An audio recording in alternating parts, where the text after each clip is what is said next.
अस्सलाम वालेकुम। क्या हाल है जी व्यूअर्स? खैरियत से हैं? ठीक ठाक हैं? एक ग्रुप डिस्कशन और एक सवालात का सिलसिला करने लगे हैं हम शुरू कि कुछ लोगों के मेरे जो एसोसिएट हैं उनके जहन में कुछ क्वेश्चंस थे, लीगल क्वेश्चंस और इवन के पॉलिटिकल क्वेश्चंस भी, क्योंकि मैं वकील बनने से पहले मैंने मास्टर्स किया पॉलिटिकल साइंस में और डिस्टिंक्शन ली। तो इस हवाले से मैं इनको, अगर आपका कोई पॉलिटिकल क्वेश्चन होगा तो उस पर भी बताऊंगा। तो शुरू करें जी, बताएं कोई बात। सर our फर्स्ट क्वेश्चन है कि अगर कोई आम शहरी हम्म। उसके साथ कोई इंसिडेंट पेश आता है हम्म। तो उसके लिए फिल फॉर रेमेडी क्या है। हाँ, अगर किसी शख्स के साथ कोई भी वाकया दरपेश आता है, रिगार्डिंग उसकी प्रॉपर्टी है या रिगार्डिंग कोई ऑफेंस है, रॉबरी हो जाती है, डकैती हो जाती है, थेफ्ट हो जाता है, कार स्नैचिंग हो जाती है, या कोई भी पिक पॉकेटिंग हो जाती है, तो इसका फौरी तौर पर हल यह है कि वो फौरन, मोबाइल भी स्नैच हो जाता है तो वो किसी भी दोस्त से लेके किसी का मोबाइल या उसके अपना मोबाइल वहां से 15 पे उस वकूए की मनो अन सच्ची इंफॉर्मेशन दे कि जी मैं फलां जगह पर मौजूद हूं, मेरे साथ ये वकूआ हो गया है। तो उसका यह रेमेडी है कि फौरी तौर पर 15 मुतालका उस इलाके की जो टेरिटोरियल जुरिस्डिक्शन जिस पुलिस स्टेशन को लगती है, वो उस इलाके की पुलिस मौके पर आ जाती है। और अगर काबिल दस्त अंदाजी पुलिस, ये बड़ी दिलचस्प बात है, आम बंदों के फहम के लिए ज़रूरी है कि हमारे मुल्क में दो तरह के ऑफेंसेस होते हैं। एक कॉग्निजेबल, जिनको काबिल दस्त अंदाजी पुलिस कहते हैं, और एक होते हैं ना काबिल दस्त अंदाजी पुलिस, नॉन कॉग्निजेबल। अगर आप कभी FIR वाला पेज देखें तो उसके ऊपर एक प्रिंटेड कॉलम होता है, इब्तदाई रिपोर्ट जराइम जेर दफ़ा 154 ज़ाब्ता फौजदारी। ये 154 क्या है? ये 154 इज द क्लासिफिकेशन। 154 उन ऑफेंसेस के बारे में है जो काबिल दस्त अंदाजी पुलिस हैं, जिस पर पुलिस फौरी तौर पर मुकदमा दर्ज करके मुलजिम को गिरफ्तार कर सकती है अगर उसके खिलाफ एविडेंस है। एक जेन में रखें, FIR का मतलब कतन ये नहीं होता कि जाके मुलजिम को पकड़ लें। FIR is the first information report, वो सिर्फ एक इंफॉर्मेशन है।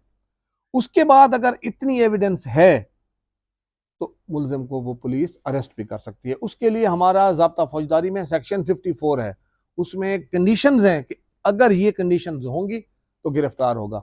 अब ये काबिल दस्तंदाजी पुलिस जराइम की एक लिस्ट है, वो किसी वीडियो में मैं आपको उसका एक जनरल आइडिया दूंगा। मुख्तसर ये बता दूं कि जो इंडिविजुअल के खिलाफ है, जिसमें डायरेक्ट ऑफेंस है, मतलब है कि उस ऑफेंस में कोई डॉक्यूमेंट यूज नहीं हुआ, कोई टेक्निक यूज नहीं हुई, वो काबिल दस्तंदाजी पुलिस होते हैं।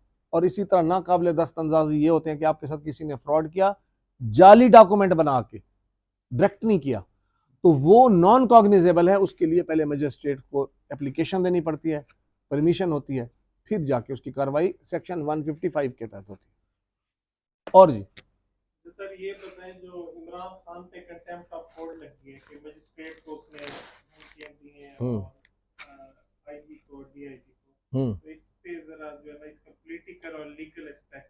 हाँ, ये फुल बेंच बना हुआ है आज इस्लामाबाद में, इस्लामाबाद में बना हुआ है। भाई बात यह है कि मैं खुद इस मुल्क में ज़रूर तब्दीली का ख्वाहिशमंद हूँ कि होनी चाहिए। और ये प्रोग्रेस होती है किसी भी मुल्क की जमहूरियत के लिए कि आप और नए लोगों को मौका दें। ये मुल्क की सेहत के लिए भी अच्छा होता है। इस वक्त जो इशू है कंटेम्प्ट ऑफ कोर्ट का, ये वाकई बड़ा सीरियस इशू है और इसको लाइटली नहीं लेना चाहिए। असल में ये काम जो आज इमरान खान के खिलाफ स्टार्ट हो रहा है या हो चुका है या होने वाला है, being a student of political science, ये हमारे इदारों की वीकनेस की वजह से है। अगर हमारी अदलिया, हमारी लॉ इन्फोर्सिंग एजेंसीज स्ट्रांग हो, तो कोई भी पॉलिटिकल पार्टी, चाहे वो पाकिस्तान मुस्लिम लीग काफ हो, पाकिस्तान मुस्लिम लीग नून हो, पीपल्स पार्टी हो, पीटीआई हो, या दूसरी जो जमातें हैं। देखिए, हमारे मुल्क में ओपन क्रिटिसिज्म है, लेकिन उसके ऊपर एक लीगल रिस्ट्रिक्शंस भी जरूरी हैं। अनफॉर्चुनेटली यहां पर लीगल रिस्ट्रिक्शंस नहीं है। जिसका जहां पर जो दिल चाहता है वो कह देता है। मैं आपको ऑनेस्टली बता रहा हूं, मैं किसी पॉलिटिकल पार्टी के खिलाफ नहीं हूं, और मैं as a person Imran Khan को पसंद करता हूं। और बहुत अरसा स्टूडेंट लाइफ में तो मैं पीपल्स पार्टी का एज अ पीएसएफ का मैं स्टूडेंट रहा हूं। मुझे मेरे एमएसएफ वाले भी बहुत करीबी दोस्त थे, क्योंकि उन सब का जो मिशन था वो अच्छा ही था। लेकिन अब ये जो मतलब है कि आप उठते हैं, इदारों के खिलाफ बातें करना शुरू कर देते हैं, इसमें उन इदारों का भी कसूर है कि वो अपने ऊपर ये बात क्यों आने देते हैं। मैं विद ड्यू अपॉलॉजी एक बात करूंगा, जब इदारे खुद अपनी इज्जत नहीं कराएंगे तो उनके ऊपर सवाल उठेगा।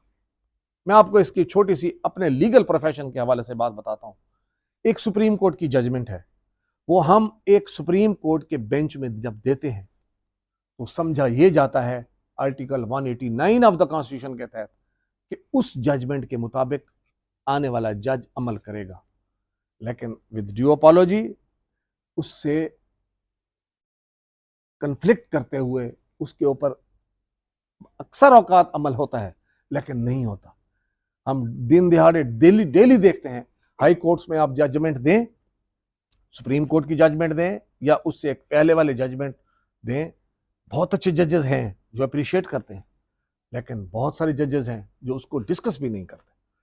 तो जब हम खुद अपने इदारों की इज्जत नहीं करेंगे तो हम कैसे एक्सपेक्ट कर सकते हैं कि कोई इदारा, कोई एक शख्स उसके खिलाफ जाएगा। अब आपने कहा कि इसका सियासी पहलू बताएं।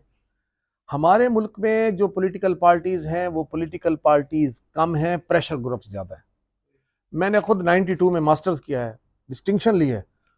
डिसइंटीग्रेशन ऑफ यूएसएसआर, एक मुल्क होता था सोवियत यूनियन, 91 दिसंबर में वो खत्म हो गया। One of its state was Russia, अब रशिया मुल्क है, उसके 15 मुल्क बन गए। उसके ऊपर सबसे पहले पूरी दुनिया में मैंने रिसर्च की, आज भी मेरा थीसिस बहुत यूनिवर्सिटी की लाइब्रेरी में मौजूद है। उसमें यही था कि जब इक्वल डिस्ट्रीब्यूशन नहीं होगी, इदारों में तजाद आया जाएगा, मुल्क तबाह हो जाएगा।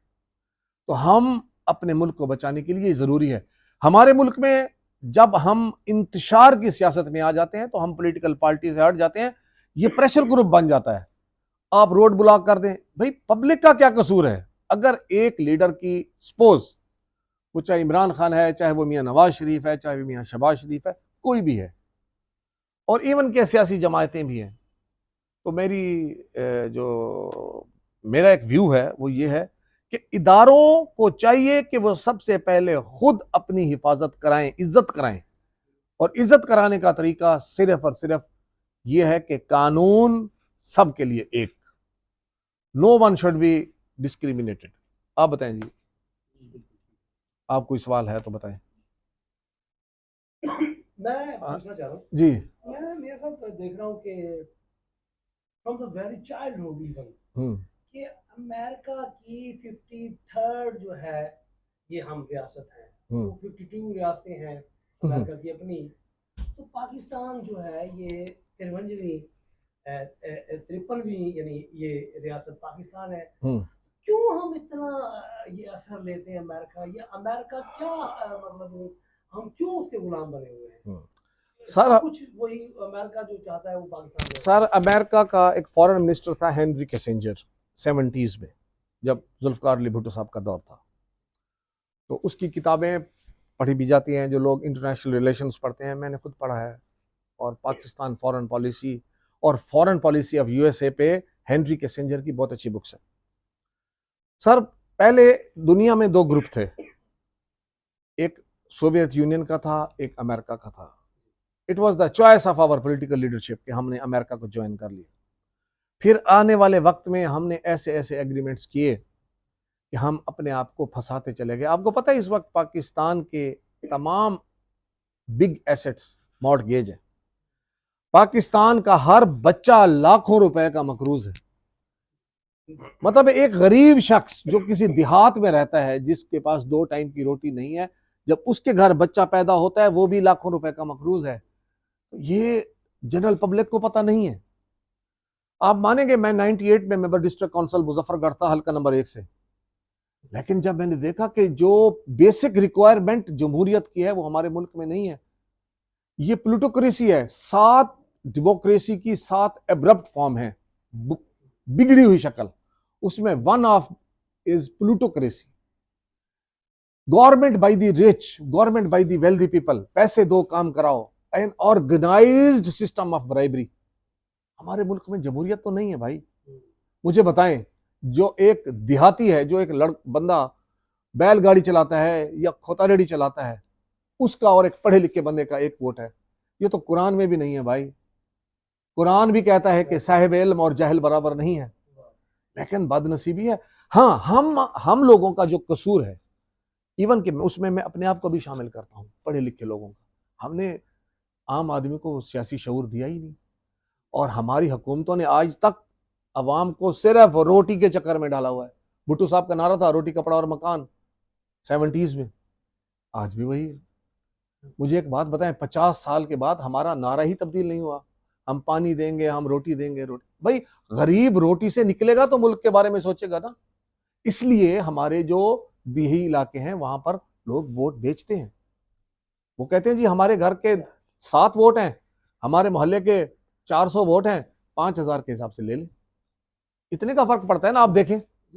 तो इसी वजह से अब इलेक्शन महंगा हो गया है। जो इलेक्शन कमीशन के रूल्स हैं, मुझे एक बात बताएं, अगर इलेक्शन कमीशन के रूल्स की सही इन्फोर्समेंट हो, खुदा की कसम तमाम पॉलिटिकल पार्टीज की रजिस्ट्रेशन कैंसिल होती है। ये पॉलिटिकल पार्टीज है ही नहीं, प्रेशर ग्रुप्स हैं। और जितना एक फंडिंग होती है कि इतने से ज्यादा आपने खर्च नहीं करना इलेक्शन में, आप इनको कहें वजू करें, अगर ये मुसलमान है आके कुरान शरीफ पर हलफ दें।